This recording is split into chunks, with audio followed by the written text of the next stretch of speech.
I'm going to tell you two statements about texting while driving. While listening, think about which one convinces you the most to keep your eyes, mind, and hands focused on driving.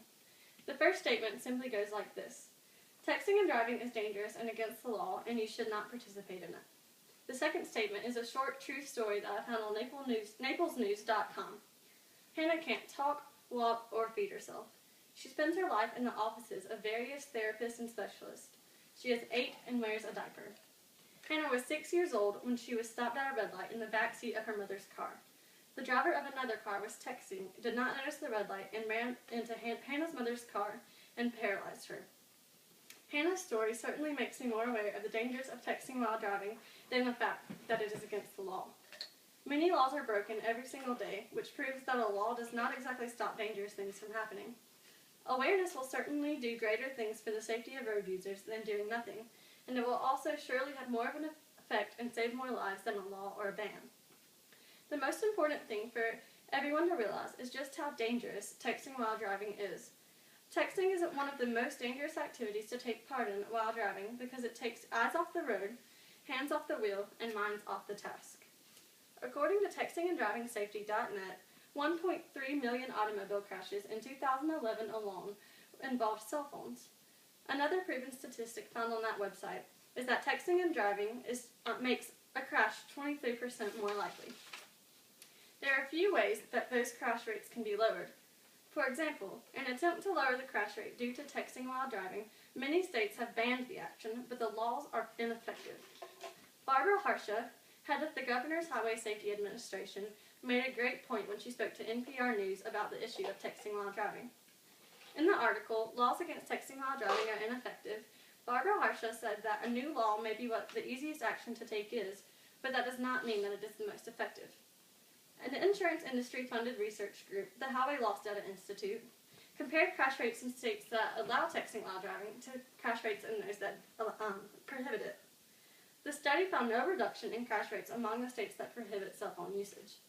Adrian Lund, president of the Affiliated Insurance Institute for Highway Safety and of that research group, said, the point of texting bans is to reduce crashes, and by this essential measure, the laws are ineffective. The Institute's research also found claims in which suggest that drivers have responded to the law by hiding the use of their cell phones while driving. They did not find a reduction in texting-related car crashes. Raising awareness is key to stopping the dangers of texting while driving. The phone company, AT&T, decided to take action and raise awareness by creating a campaign against texting while driving. It simply focused on teaching the public about the dangers of text messaging while you're driving a car. The students and faculty members at the schools in which were visited were shown a video. The video showed true stories of accidents that were caused by texting while driving. Many schools around North Carolina gave their students and faculty members an opportunity to pledge to never text while driving again after seeing that video. Anyone could pledge online at www.itcanwait.com or sign a hard copy pledge form that was distributed among the classrooms. At East Forsyth High School alone, over 1,600 students and administrators took that pledge. If everyone stuck to the pledge, that is over 1,600 safer drivers on the roadways, which ultimately protects many other people on the roads as well. Maybe if the person who hit Hannah's mother's car had heard about the It Can Wait campaign and learned the dangers of texting while driving, Hannah would be able to walk, talk, and feed herself today. I want to show you all a video that tells a little bit more about what AT&T is doing about the dangers of texting while driving.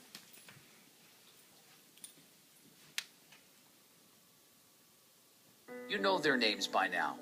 Mariah, Will, Ashley. Their stories have shown you that texting while driving is a dangerous problem.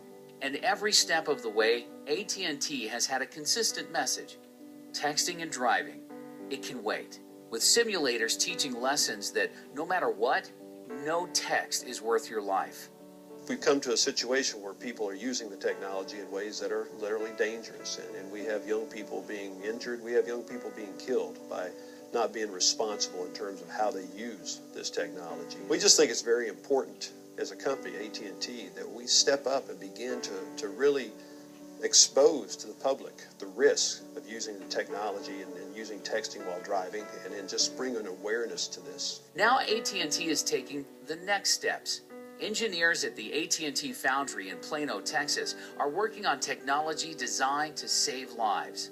When you first start out as a new driver, you think you know. This gives the parent an opportunity to give you a little bit of freedom, but still maintain some control. We can send you text messages if there's excessive speeding, if maybe the driver is trying to place a call or send a text message. And if they're worried, parents can use technologies like this to remotely disable their children's phones from getting text messages or calls. It's allowing the parent not only to set the restrictions, it's monitoring the driving behavior so you can see the improvement that your teenager has over time. It's giving you car information so that you can see that the car they're driving is safe and working as it should and there's no issues. So you have this big picture of this one scenario, my teenager in a car driving without me. This technology could complement AT&T Drive Mode, an app available now. When AT&T Drive Mode is on, it sends an auto-reply message to incoming texts. So your friends know you're behind the wheel and you'll get back to them when it's safe. And for the largest companies, AT&T engineers are designing other apps to help keep their drivers from texting on the road, including a product that'll integrate with the fleet management systems big businesses already have in place. And it doesn't stop there. AT&T pledges to work with device makers, car makers, and app developers to encourage more solutions and let you see how dangerous it is to text and drive with an online simulator.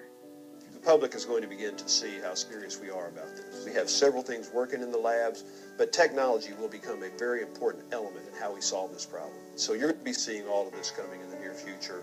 We are committing resources to this. We're that serious about it. I would suggest that it is rare that one of us does not know, either directly or indirectly, somebody who has been affected by texting and driving accident of some kind. I get these anecdotes given to me regularly. It is a recurring thing and a recurring theme, which tells you this is a pervasive issue that needs to be dealt with. Don't text and drive.